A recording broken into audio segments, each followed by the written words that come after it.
નમસ્તે વિદ્યાર્થી મિત્રો, ધોરણ 8ની અંદર આજે આપણે 8મું કાવ્ય ભણીશું, જેનું નામ છે માં કહે કહાની, જેની કવિત્રીનું નામ છે મૈથિલી શરણગુપ્ત અને જેનું સાહિત્ય પ્રકાર છે કાવ્ય. તો આજે આપણે પહેલાં તો થોડો કવિ પરિચય જોઈ લઈશું કે મૈથિલી શરણગુપ્તનો જન્મ ઝાંસી જિલ્લાના ચિરગામમાં થયો હતો, જેમનો જન્મ 1886માં થયો હોય છે અને એમનું મૃત્યુ 1964માં થયું હોય છે. એમને બચપનથી કાવ્ય લખવાનો શોખ હોય છે, પણ પ્રસાદ દ્વિવેદીજીની પ્રેરણાથી તેઓ ખડી બોલી ભાષાની અંદર હિન્દી સાહિત્યની અંદર કાવ્ય લખવાની શરૂઆત કરે છે. એટલે કે એમની પ્રેરણાથી લખવાની શરૂઆત કરે છે અને ધીરે ધીરે ઘણા બધા કાવ્યો લખે છે. એમાંથી યશોધરા, પંચવટી, ભારત ભારતી, જયદ્રથ વધ આ એમની મુખ્ય કૃતિઓ છે, જેમના કારણે તેઓ પ્રખ્યાત થયા હતા હિન્દી સાહિત્યની અંદર. તેમનું હિન્દી સાહિત્ય પણ સારું એવું હિન્દી સાહિત્યમાં એમનું સારું એવું સર્જન રહ્યું છે. આ માં કહે કહાનીની અંદરથી આપણને એવું બતાવવામાં આવે છે કે મારને વાલે સે બચાને વાલા મહાન હોતા, એટલે કે મારવા વાળા કરતાં બચાવવા વાળો મહાન વ્યક્તિ હોય છે. એ યુક્તિ આ કાવ્ય દ્વારા આપણે ચરિતાર્થ એટલે કે વ્યક્ત કરવાની છે, કે આપણને સમજાવવાની છે, કે જેની અંદર એવું હોય છે કે ભગવાન બુદ્ધ વિશે તો આપણે જાણીએ છીએ કે ભગવાન બુદ્ધ એટલે કે પહેલાં એમનું નામ સિદ્ધાર્થ હોય છે અને એમની પત્નીનું નામ યશોધરા હોય છે. તો રાહુલ એની માતા યશોધરાને ભગવાન બુદ્ધની બચપનની કહાની કહેવાની વાત કરે છે, જેમાંથી આ યુક્તિ ચરિતાર્થ થાય છે કે માનને વાલે સે બચાને વાલા મહાન. તો પહેલાં આપણે આ કાવ્ય છે, કાવ્યમાં સ્ટોરી ના હોય છતાં પણ આ કાવ્ય એક સ્ટોરી જેવું કાવ્ય છે, તો આપણે એની કાવ્ય સ્ટોરી જોઈ લઈએ.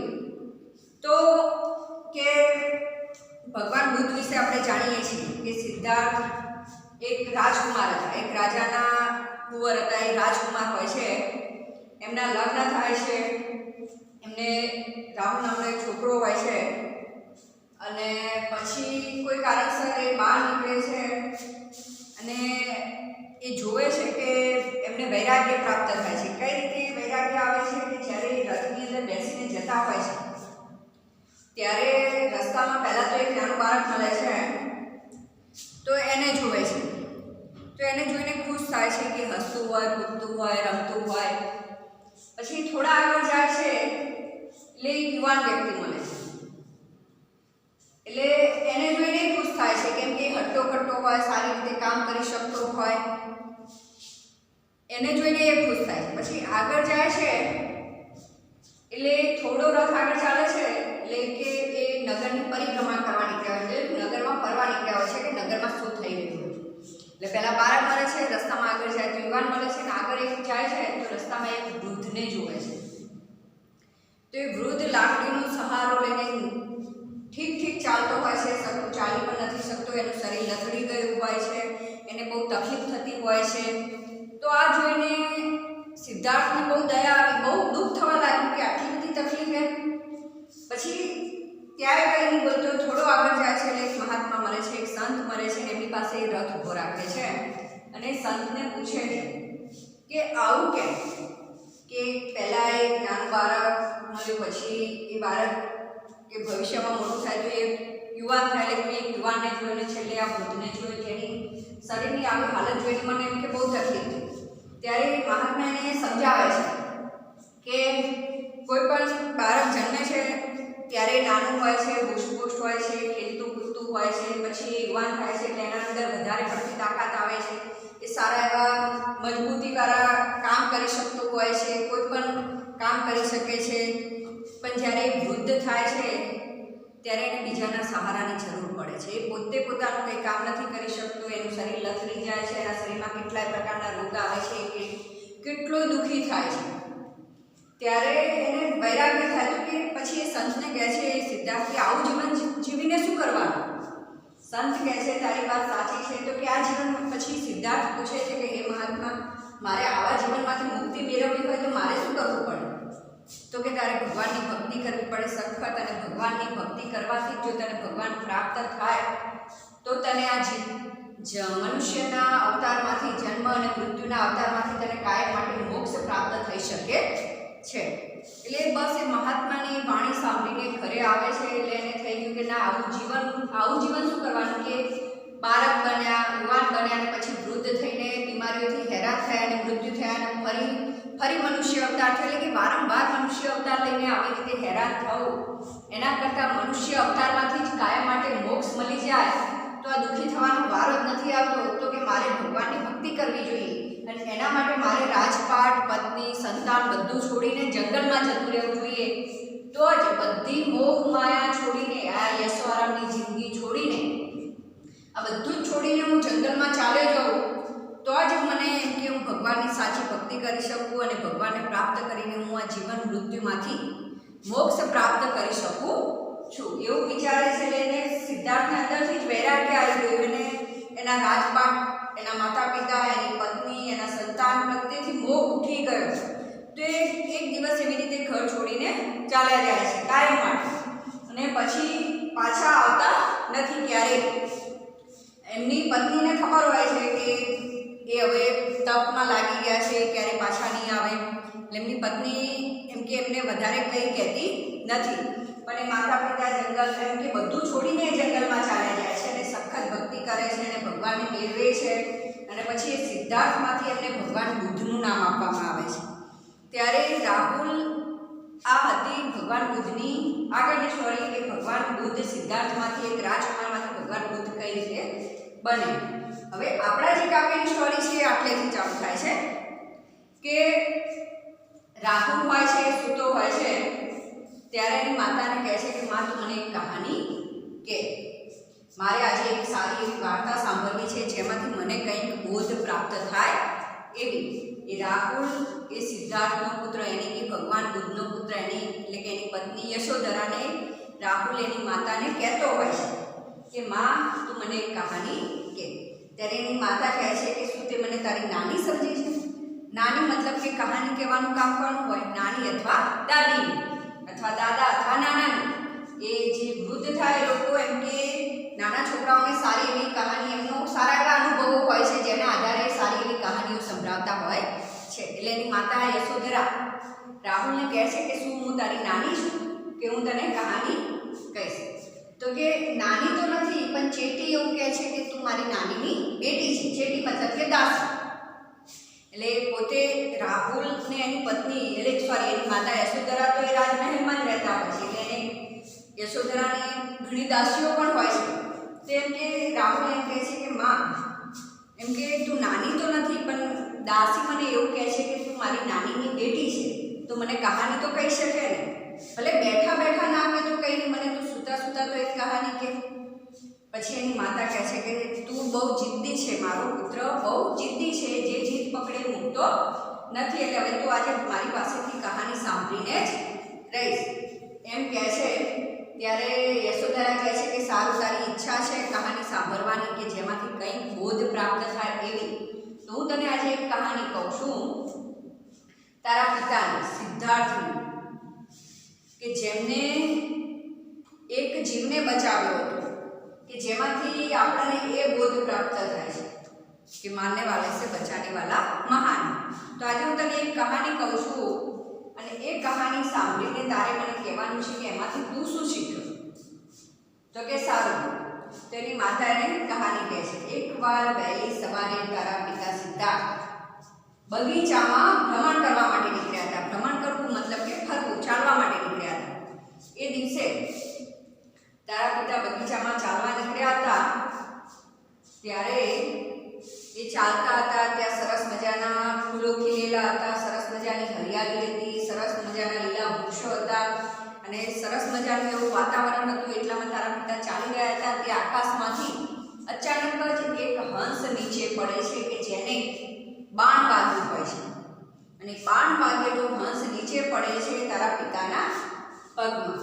તારા પિતાએ તરત જ એ હંસને હાથમાં ઉંચકી લીધો અને એનામાંથી શરીરમાંથી બાણ કાઢીને એને બચાવવાનો પ્રયત્ન કરે છે. તો એટલામાં જ એક શિકારી તારા પિતાની પાસે આવે છે અને શિકારી તારા પિતાને કહે છે કે આ હંસ મારો છે, મેં એનો શિકાર કર્યો છે, મેં એને બાણ માર્યું છે, માટે હંસ મારો છે. ત્યારે તારા પિતાએ અત્યારે શિકારી સાથે ઝઘડે છે કે ના, આ હંસને મેં જીવનદાન આપ્યું છે એટલે હું તને મારવા માટે આપીશ નહીં, હું એને બચાવવા વાળો છું, હું એને બચાવવા માંગુ છું, તું એને મારવા માંગે છે માટે હું તને આપીશ નહીં. શિકારીએ શા માટે હંસને માર્યો હોય છે કે એને મારીને એનો શિકાર મતલબ કે એને ખાવા માટે, એના ખોરાક માટે. જ્યારે સિદ્ધાર્થ, રાહુલના પિતા સિદ્ધાર્થ એ હંસને બચાવવા માંગતા હતા, નવી જિંદગી આપવા માંગતા હોય છે. તો બંને લડે છે. સિદ્ધાર્થ કહે છે કે ના, હું તને હંસ નહીં આપું. શિકારી કહે છે કે ના, એ મારો શિકાર છે એટલે એના પર મારો અધિકાર છે, તો કે હું હંસ લઈને જ રહીશ. હવે બંને એટલા લડે છે કે આની ચર્ચા આખા નગરની અંદર ફેલાઈ જાય છે. હવે નગરની અંદર ફેલાઈ જાય છે એટલે સીધો આ મામલો સીધો કોર્ટ સુધી જાય છે, અદાલત સુધી. તો અદાલત સુધી જાય છે ત્યારે ન્યાયાધીશ ન્યાય કરે છે. ન્યાયાધીશની આગળ આખો મામલો મૂકવામાં આવે છે કે શિકારી કહે છે કે આ હંસ મારો છે, સિદ્ધાર્થ કહે છે કે ના, મેં એને જિંદગી આપી છે તો હું એને જીવનદાન આપીશ. તો બંને લડતા હોય છે ત્યારે ન્યાયાધીશ ન્યાય કરે છે. બધાએ આ કહાની સાંભળી અને ન્યાયાધીશ ન્યાય કરે છે. ન્યાય એની માતા રાહુલને બતાવે એ પહેલા એની માતા રાહુલને પૂછે છે કે બોલ બેટા, ન્યાય કોના પક્ષમાં હશે, તારા પિતાના કે શિકારીના? તો રાહુલ જવાબ આપે છે કે માં, ન્યાય મારા પિતાના પક્ષમાં હશે. તો એની માં પૂછે છે કેમ તારા પિતાના પક્ષમાં હશે? તો કે મારને વાલે સે બચાને વાલા મહાન હૈ. શિકારી હંસને મારીને ખાઈ જવા માંગતો હતો, જ્યારે મારા પિતા એને જીવનદાન બચાવીને જીવનદાન આપવા માંગતા હતા, માટે ન્યાય એના જ મારા પિતાના પક્ષમાં છે. ત્યારે એની માતા ખુશ થઈને કહે છે કે બેટા, તે સાચી કહાની સાંભળી છે અને તે સાચો ન્યાય કર્યો છે તો હું તારા પર ખુશ છું. કેમ કે સિદ્ધાર્થનો પુત્ર પણ ભવિષ્યનો રાજા જ હતો, એ એક રાજકુમાર જ હતો, એટલે રાજા બને એટલે રાજાને પણ ભવિષ્યમાં સાચો ન્યાય કરવાનો જ હતો. એટલે એની માતાએ કહ્યું કે બેટા, તે કહાની પણ સાચી સાંભળી અને તે સાચો ન્યાય પણ કર્યો અને એમાંથી તે સાચી શીખ પણ મેળવી, એટલે હું તારા પર ખુશ છું. એ આપણા આ કાવ્યની સ્ટોરી છે. હવે થોડુંક આપણે આગળ જોઈએ તો કે લેખિકા છે, કવિત્રી છે મૈથિલી શરણ ગુપ્ત. તો કે મારने वाले से बचाने वाला बड़ा होता है. यह उक्ति चरितार्थ हुई है गौतम बुद्ध के जीवन से. समाधि લીધી છે गौतम बुद्धના જીવનમાંથી. संवाद शैली की इस कविता में गौतम बुद्ध के बचपन की घटना का उल्लेख. આ કાવ્યની અંદર ગૌતમ બુદ્ધના બચપનની घटनाનો उल्लेख है, जिसमें उनका पुत्र राहुल माँ यशोधरा से राजकुमार सिद्धार्थ की उस कहानी को दोहराने का आग्रह करता है. જેમાં રાહુલ, સિદ્ધાર્થનો પુત્ર રાહુલ એની માતા યશોધરાને એના પિતાની કહાની કહેવાની વાત કરે છે કે જેમાં એના પિતાએ હંસને બચાવ્યો હોય છે. હવે તો જોઈએ કાવ્ય માં કહ એક કહાની. राहुल यानी माता ने शू कहे छे कि माँ तू मने एक कहानी के, कहानी मतलब के वार्ता. बेटा समझ लिया क्या तूने मुझको अपनी नानी, नानी मतलब के मम्मी नी मम्मी होय एने आपणे नानी कहीए छीए. तो एनी माता यशोधरा राहुल ने कहे छे कि शू बेटा ते मने तारी नानी समझी छे? केम के कहानी कहेवानुं काम नानी अने दादीनुं होय छे. तो के शू ते मने तारी नानी समझी छे कि हूँ तने कहानी कहती रहीश? कहती है मुझसे ये चेटी तू मेरी नानी की बेटी. चेटी मतलब के दासी.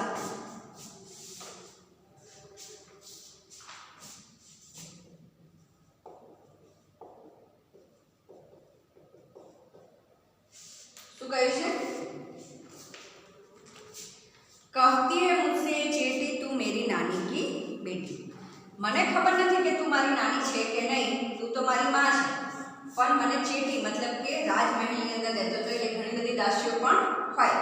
તો કે મને દાસી એવું કહે છે કે તું મારી નાનીની બેટી છે. નાની તો નથી પણ નાનીની બેટી છે. કહ માં કહ લેટી ही लेटी. भले माँ तू बैठी बैठी मने कहानी न के तो लेटी लेटी. लेटी लेटी मतलब के सूता सूता. भले तू मने बेसता तने थाक लागतो होय तो बैठा बैठा कहानी न के तो कहीं नहीं माँ मने सूता सूता पण तू एक कहानी के. राजा था या रानी माँ कहे कहानी. राजा હતો કે રાણી તું મને એક કહાની તો કે આજે મારે એક સારી એવી કહાની તારી પાસે સાંભળવી છે. तू है हठी मानधन मेरे. हठी मतलब के जिद्दी.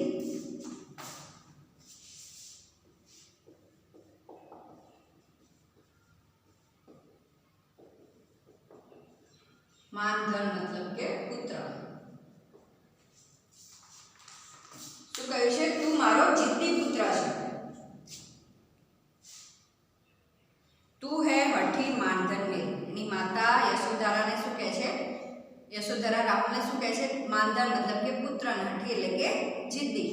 તું મારો જિદ્દી પુત્ર છે કે જે જીદ પકડે છે તું મૂકતો નથી, અને આજે તે કહાની સાંભળવાની જીદ પકડી છે તો એ પણ તું મૂકતો નથી.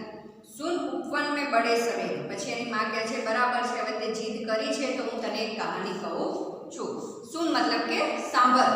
ઉપવન, ઉપવન મતલબ કે બગીચા કે ઉદ્યાન. બડે સવેરે, સવેરે મતલબ કે સુબહ. तात, तात એટલે કે પિતા. અને ભ્રમણ, ભ્રમણ એટલે કે ઘૂમના. કરતે थे तेरे जहाँ सुरभि मन मानी. मन मानी मतलब કે મનપસંદ.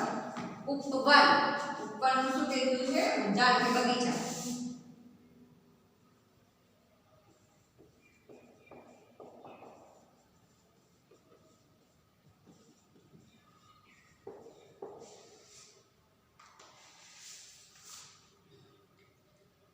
तात પિતા. ભ્રમણ, ઘૂમના. મનમાની, મનપસંદ.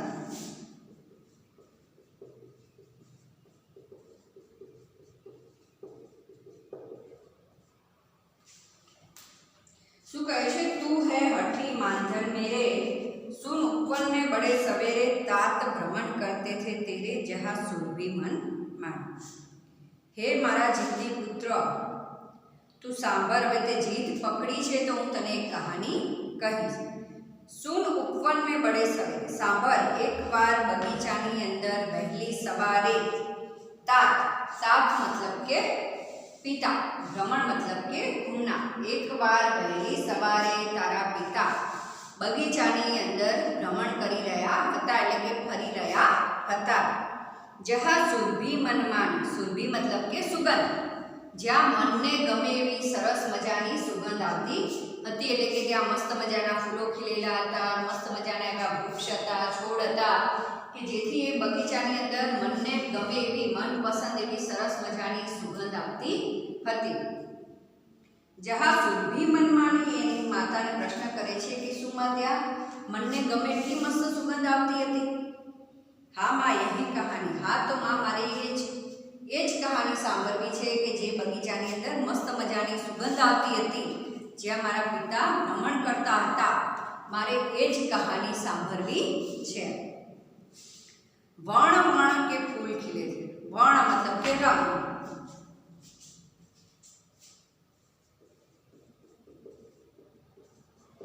વર્ણ મતલબ કે રંગ, ને વર્ણ વર્ણ એટલે જુદા જુદા રંગ. તો કે જુદા જુદા રંગના ફૂલ ખીલેલા હતા. જલમલ હિમ બિંદુ જીલે થે. હિમ, હિમ મતલબ કે ઓસ, એટલે આપણે એને ગુજરાતીમાં કહીએ છીએ ઝાકળ કે ઠાર.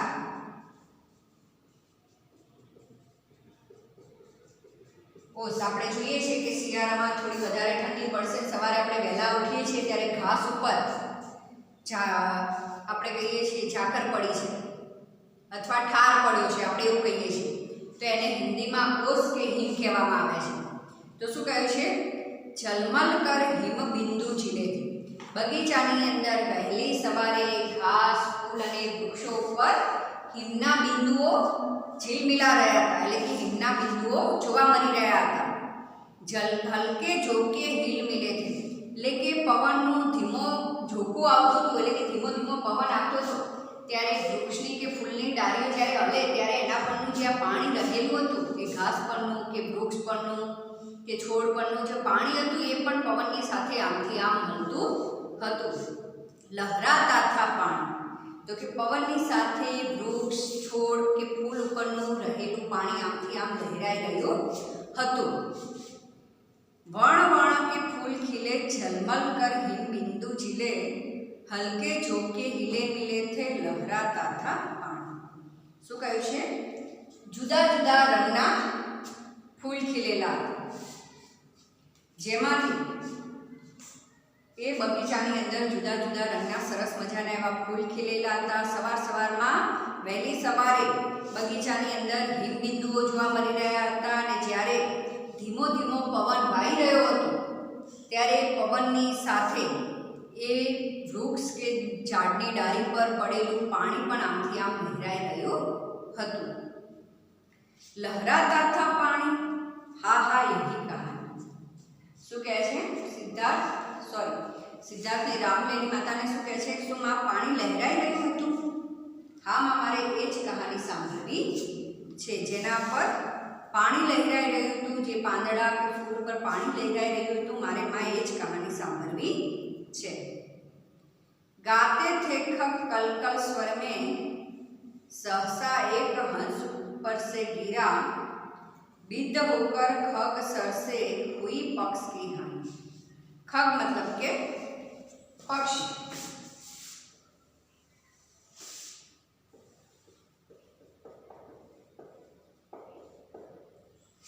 कल कल मतलब के मधुर आवाज. सहसा એટલે એકાએક.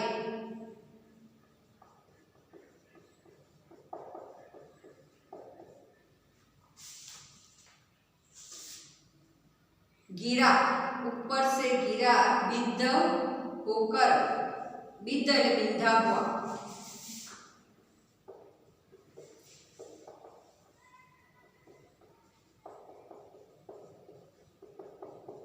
सर मतलब के बाण.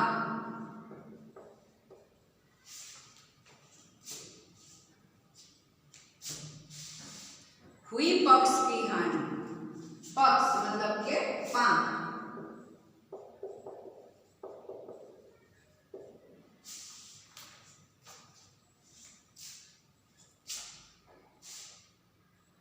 हानि मतलब के नुकसान.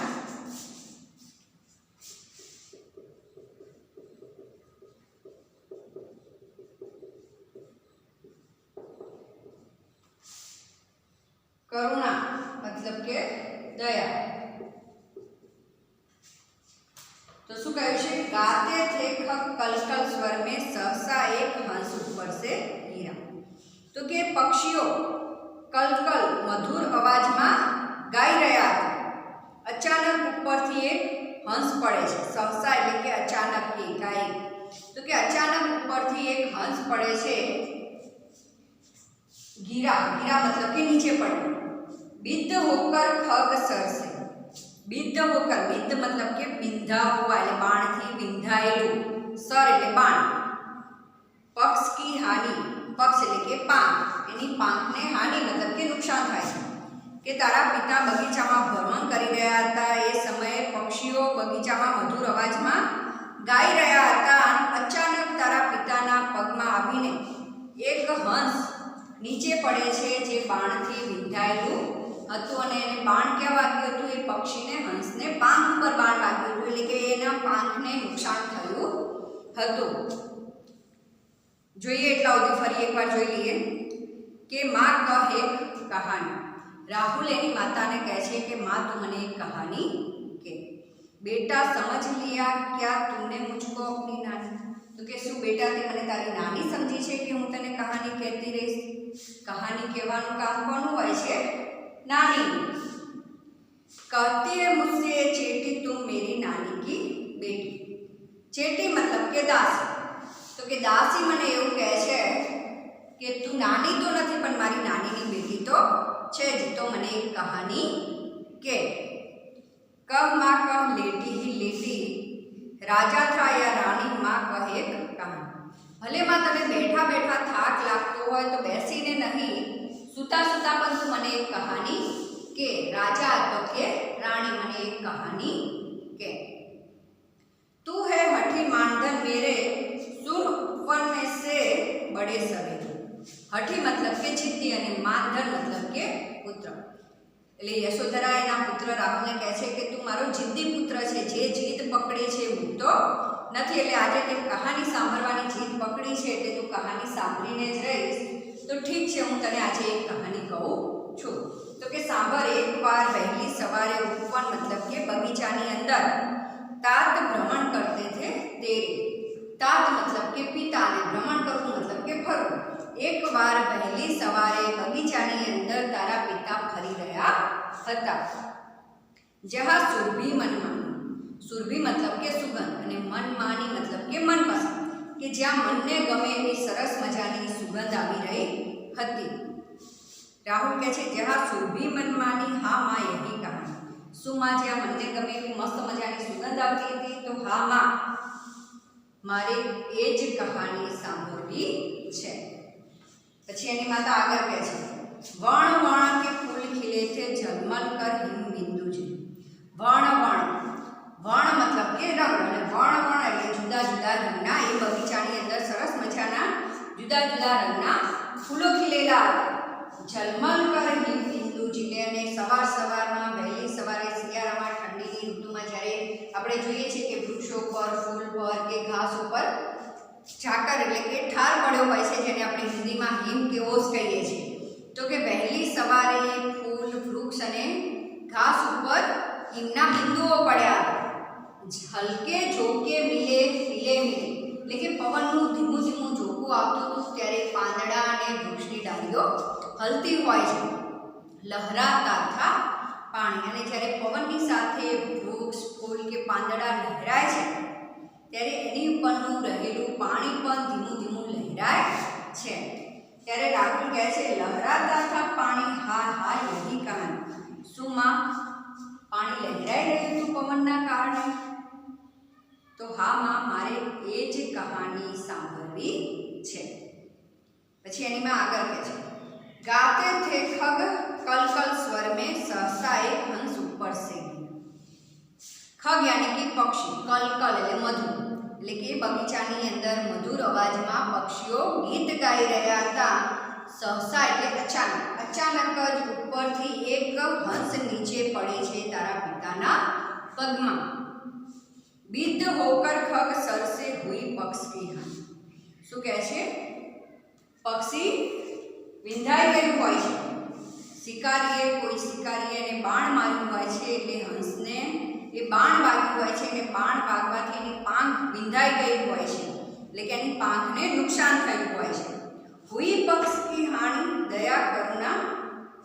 કરુણા ભરી કહાની. શું કહે છે? માં એની પાંખને હાનિ થઈ, નુકસાન થયું, એને બાણ વાગ્યું તો એને નુકસાન થયું. તો એમ કે કરુણા ભરી કહાની, કરુણા મતલબ કે દયા. તો માં આ કહાની તો દયા ભરેલી છે. તો આ મને આટલી દયા આવે છે તો મારા પિતાને કેટલી દયા આવી હશે, એમની નજર સામે જોયું છે.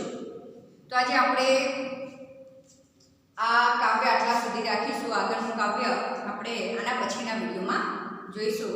જય હિન્દ, જય ભારત.